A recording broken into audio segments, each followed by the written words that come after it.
It's the Locked On Podcast Network, your team every day.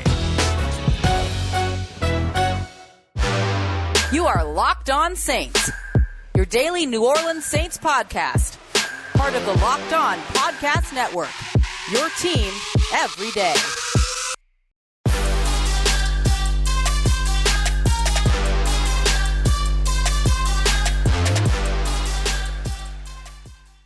What is good, Who Dat Nation and Who Dat family? Welcome into another episode of Locked On Saints, your daily podcast covering the New Orleans Saints, part of the Locked On Podcast Network, your team every day. On today's episode, we're going to take a look at a couple different things from training camp day 16 for the New Orleans Saints as they get ready to take on the Jacksonville Jaguars. But most importantly, I want to talk to you about Jamal Adams' new contract and what it could possibly mean for Marcus Williams and his new contract negotiations next year. Then we're going to get to an updated 53-man roster. No overreactions this time. Taking a look at it with a level head, but updating our 53-man roster projections following preseason game week 1 and ahead of preseason game 2. We'll go offense, then defense, and special teams to wrap up the show, all on today's episode. And as always, I'm your host, Ross Jackson, at Ross Jackson Nola on Twitter, co-managing editor over at CanalStreetChronicles.com, your Tuesday co-host over the National Locked On NFL podcast. We got all that and a little bit of lagniappe for you on today's episode of Locked On Saints, your team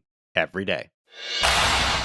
All right, family, day 16 of New Orleans Saints training camp, right up ahead of the preseason week 2 matchup against the Jacksonville Jaguars on Monday. I want to talk to you a little bit about some of the highlights of the day. Of course, we'll always start with the quarterback conversation, and 16th verse, same as the first. These two quarterbacks still not finding a way to distance themselves somehow or another. It's remarkable how competitive this situation seems to be when it comes to the quarterbacks. So we'll say them as well as Ian Book. All three of these quarterbacks threw interceptions on Wednesday.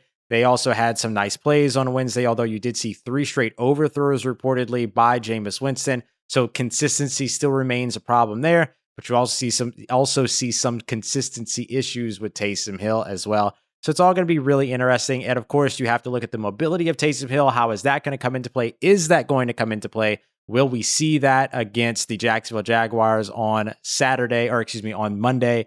And will we see Jameson's big arm attacking downfield some more on Monday as well? So you have to imagine that if Sean Payton, who said that he wants to see at least 2 preseason games with these guys before making any type of a decision, if there's going to be the time to figure out when to display all the things that make either of these guys special, it might be against that Jacksonville Jaguars team on Monday night. So certainly some fireworks on the way there. So that's what we got on the quarterbacks. Each of these quarterbacks throwing touchdowns, each of these quarterbacks throwing interceptions, and this continues to remain tight. So we'll see what happens on Monday. I really like the idea of continuing to get these guys both out there in front of the entire nation when everybody can see what's happening and seeing what they can do, put together, and show in that environment. I also want to talk about some early morning, Wednesday morning transactions that you might have missed. We already know that New Orleans Saints brought in Kevin White that ended up filling a roster spot that was vacated by Kivari Russell, who was moved to COVID IR. We also saw the Saints bring back cornerback Natrell Jamerson, who they drafted just a few years ago. So he's now returning to the team. Brian Mills, an undrafted free agent rookie this year, coming out of North Carolina Central HBCU. Shout out to the HBCU fam.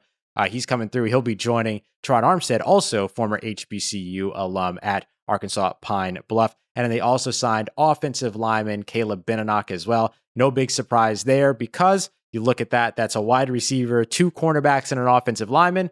The New Orleans Saints on Wednesday morning also moving on from a wide receiver, 2 cornerbacks, and 1 offensive lineman. The wide receiver being Jake Lampman. One of the cornerbacks, Lawrence Woods, both of them were waived. Offensive tackle Michael Brown was waived with an injury designation, and cornerback Adonis Alexander, 6'3" big corner that came in out of the supplemental draft out of Virginia years ago, also waived with an injury designation. So the New Orleans Saints literally just swapping out positions and getting a look at some more players there. Brian Mills is somebody that I'll have a keen eye on. Obviously, I'm a big fan of his as an HBCU player, but we also got to see him at the Senior Bowl.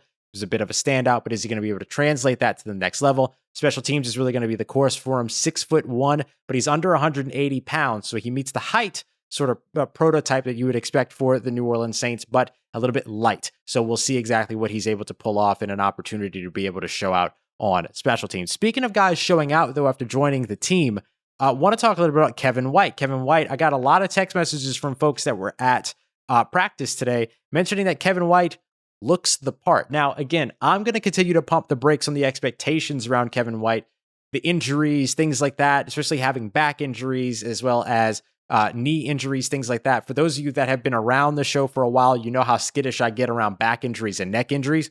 I don't mess with them. So there's just something I've always been really cautious about. But caught a touchdown from Ian Book in practice on Wednesday. Hopefully he'll get an opportunity to be out there on Monday and show what he can do under the lights as well. If there's going to be an offense that he's going to be able to thrive in as a 6'3", 200+ pound receiver, it's going to be Sean Payton's because he fits the mold. Now, is he going to be able to unleash some upside after so long struggling to meet his draft position in the NFL? Of course, it's always hard when you're a top 10 selection. So we'll see. Do I think he's going to get to that level of production? I don't expect that, but I would love to be surprised here. Another wide receiver standing out in Wednesday's camp, Tre'Quan Smith, made it back. He's finally back around. He was gone for a while with some health things, but now he is back in practice and he had a very nice day on Wednesday. So very glad to see that. Excited to see him back out on the field as well.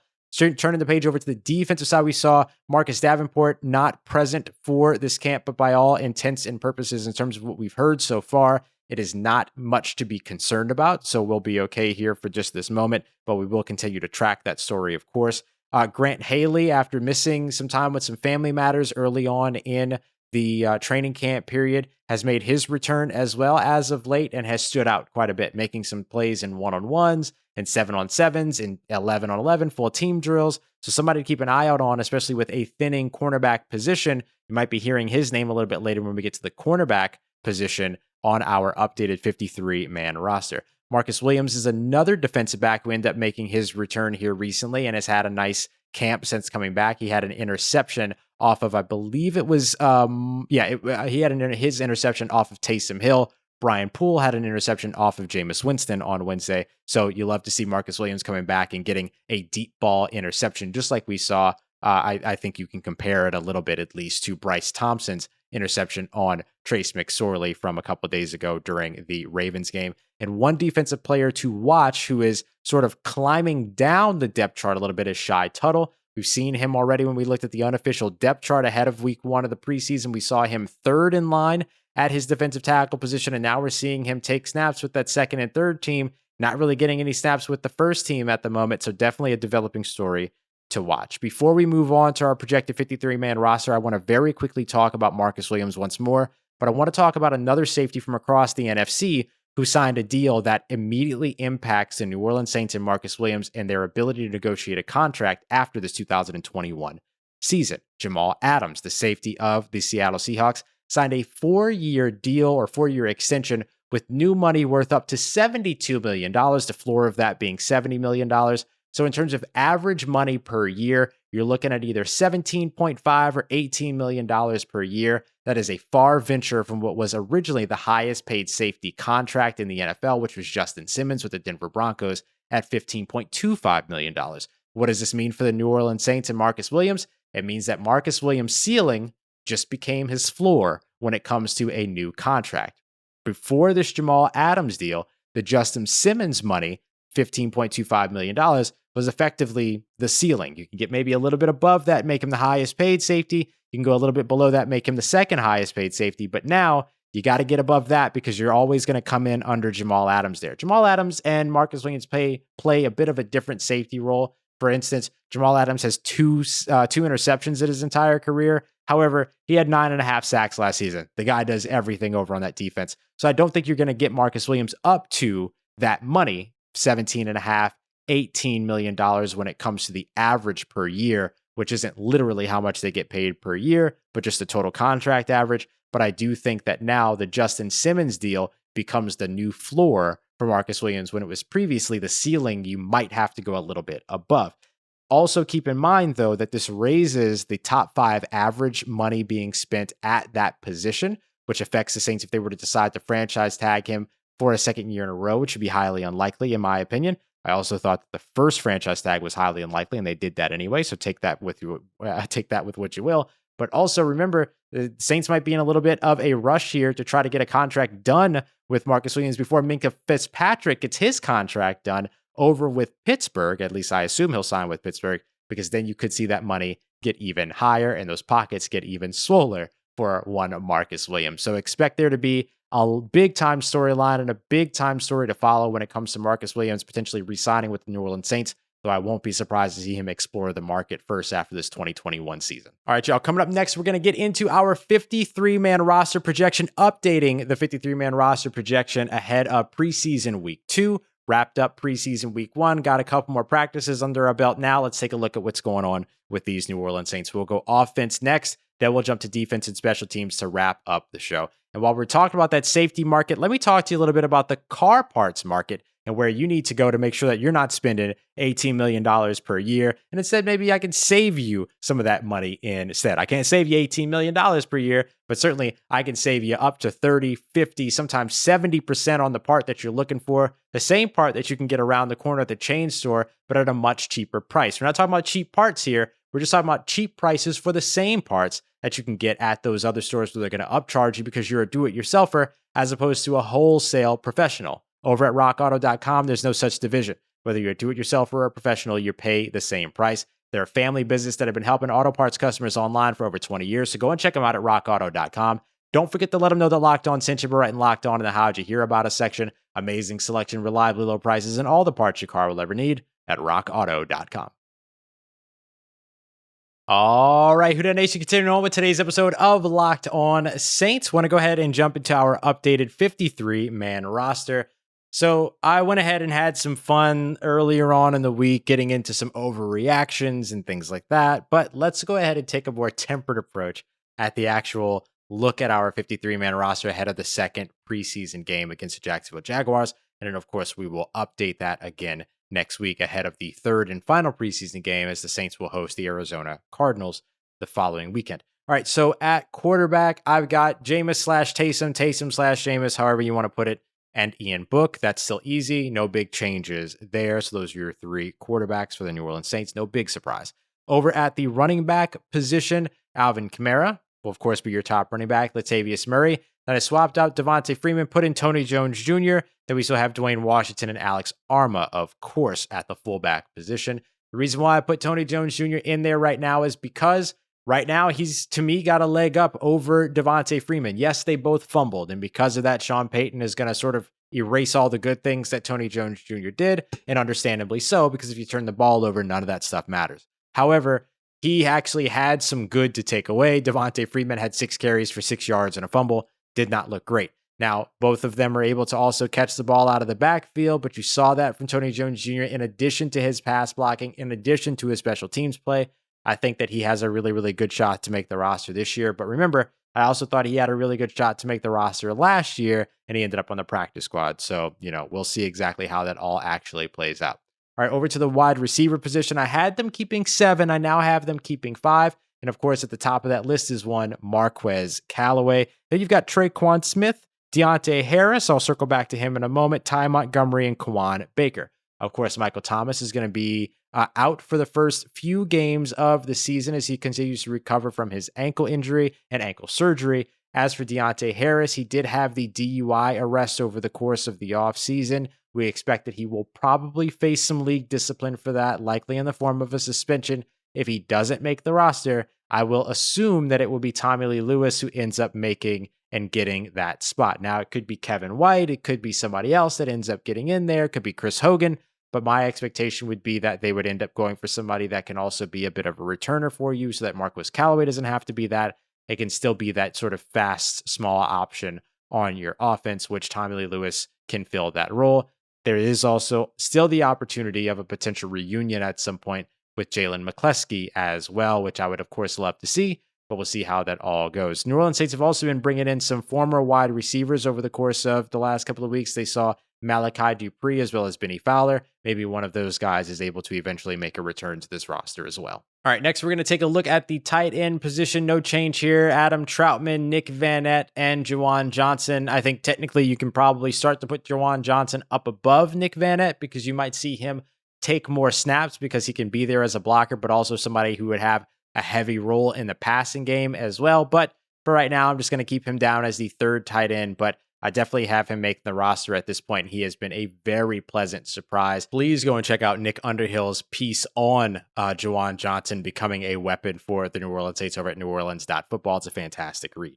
All right, let's go to the offensive line as we wrap up this segment before we circle back around and take a look at defense and special teams. So your top 5 starters, you're going to have a total of 9 offensive linemen here. So the extra pieces that I took, the extra roster spaces that I took from the wide receiver spot, I added over to offensive line, as well as another position that we'll talk about on the next segment. But I went ahead and added an additional offensive lineman here. So let's look at the starting 5, which of course are Teron Armstead at left tackle, Andrus Peat at left guard, Eric McCoy at center, Cesar Ruiz at right guard, and then Ryan Ramczyk at right tackle. No big surprises there. Cesar Ruiz did get in a little bit of a scuffle on Wednesday's practice, so you're seeing the fire come from Cesar Ruiz, and of course, he looks like he has settled in big time with the New Orleans Saints at his full-time position now of right guard. Imagine what happens when you actually have time to develop in the position that you're playing. Now let's take a look at the depth, though. So those were our starting 5. Now we've got 4 on the back end there, right behind them, starting with James Hurst, which is clear and obvious to me.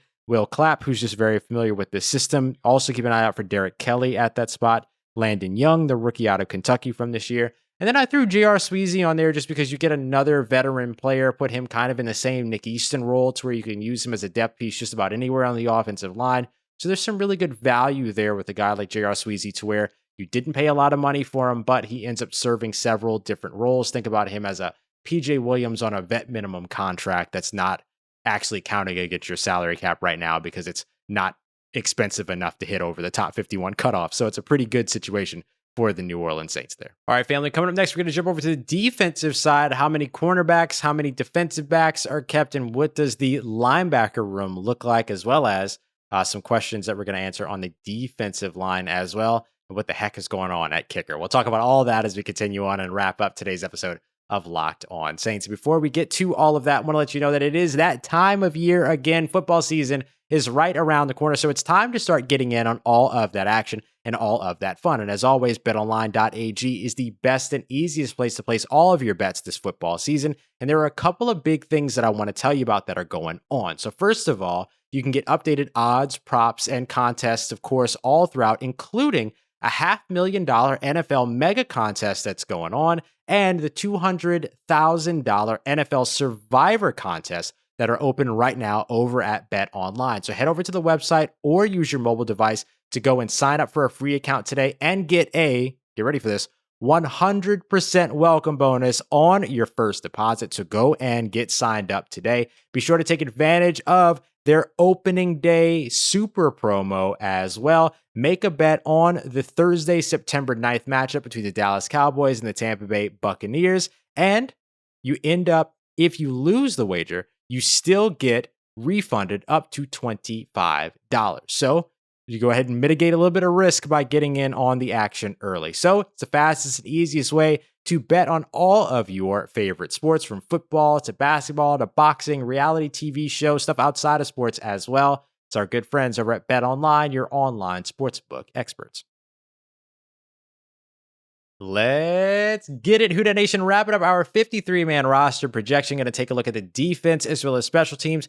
Got a couple of changes here over on the defensive side. Not as big as what we saw over on the offensive side. Let's go ahead and start where there is a little bit of a shift in the starting lineup in terms of my prediction here. We'll go to the defensive line to get started on the defense. We've got Cam Jordan, Malcolm Roach, Jalen Dalton, and Marcus Davenport. Now, originally I had Shy Tuttle in the starting lineup here next to Malcolm Roach, but Jalen Dalton has had a very quick and consistent ascent, if you will, throughout the offseason program so far. Meanwhile, Shy Tuttle's gone the opposite way. Like I mentioned, not getting a lot of first team snaps, a lot of second and third team reps, which could just be about, getting him additional reps in terms of the number of reps that he can get, like what we saw at Devonta Freeman to begin when he first arrived in New Orleans. But I don't know that you have to do that with Shy Tuttle when you've already had so much time with him. So there seems to be something going on with Shy Tuttle sliding down the board a little bit, and that's going to open up an opportunity potentially for a starting role for a guy like Jalen Dalton, who the New Orleans Saints absolutely love.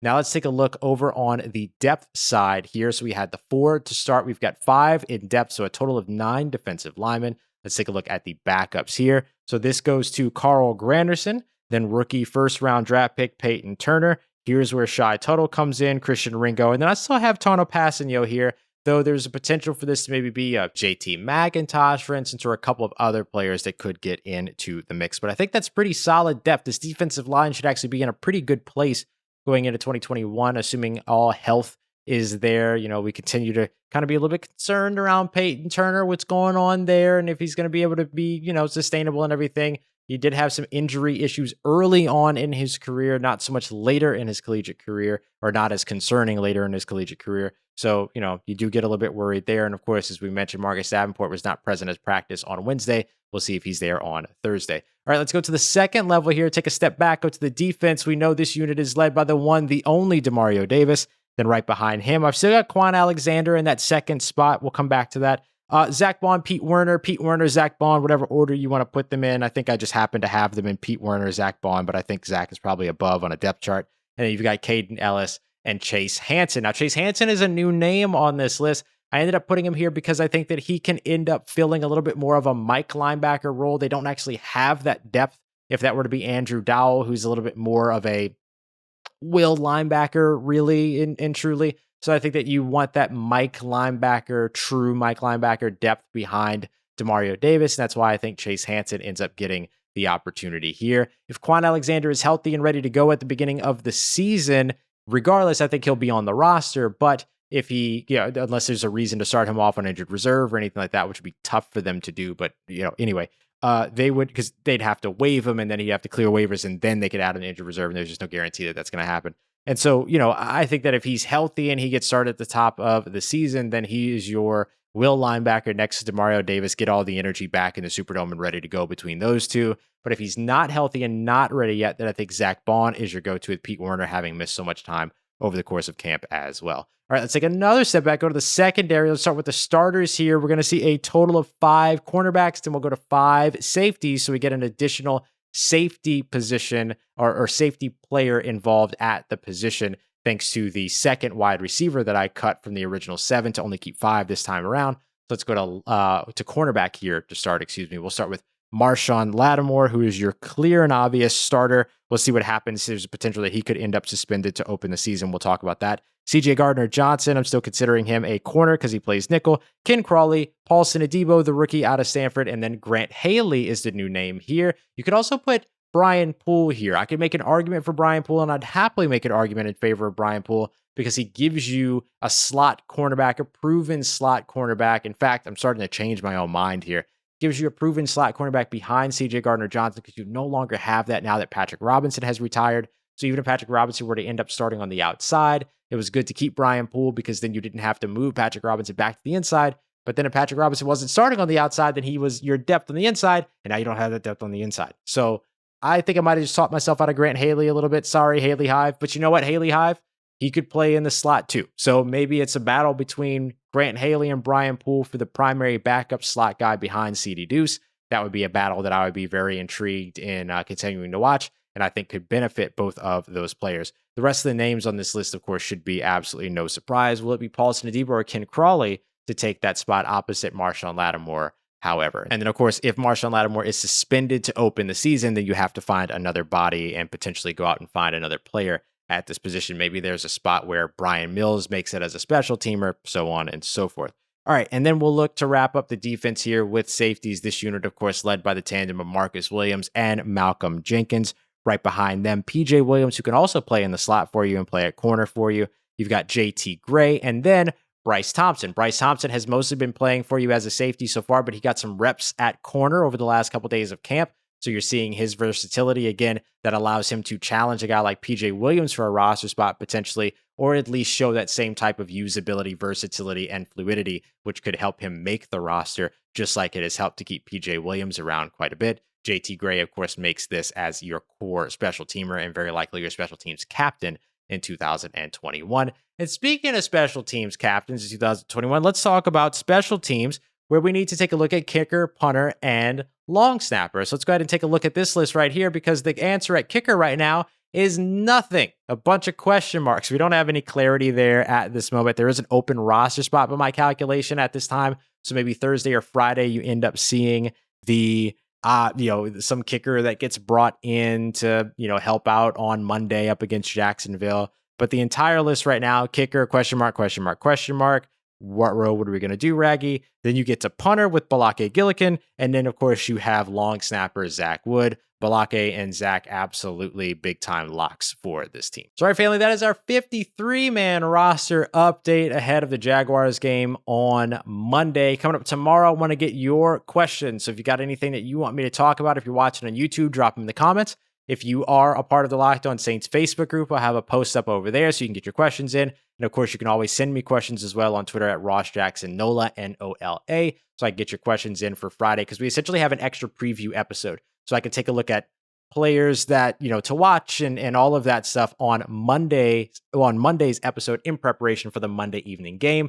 No need to rush into that right now, especially when you can expect some potential transactions over the course of this weekend leading into that game. So we'll revisit that on Monday, but tomorrow it's all about your questions and the biggest news around the New Orleans Saints. So don't forget to come through. Let me know what questions you have so I can get them answered here on the show. I appreciate y'all as always for all the love and support. Now that you're done here, go and make yourself some money, not only at betonline.ag, but by listening first to the Locked On Bets podcast. Get everything that you need to know about how to, let's say, swole up them pocketbooks a little bit going into the weekend. I appreciate y'all as always. And for everything in between now and the next show, you can find me on Twitter at RossJacksonNola. Hit me up. Let me know how the family's doing. Let me know how you're living. Let me know how your mom and them. And trust you, that nation. I'll holla at you.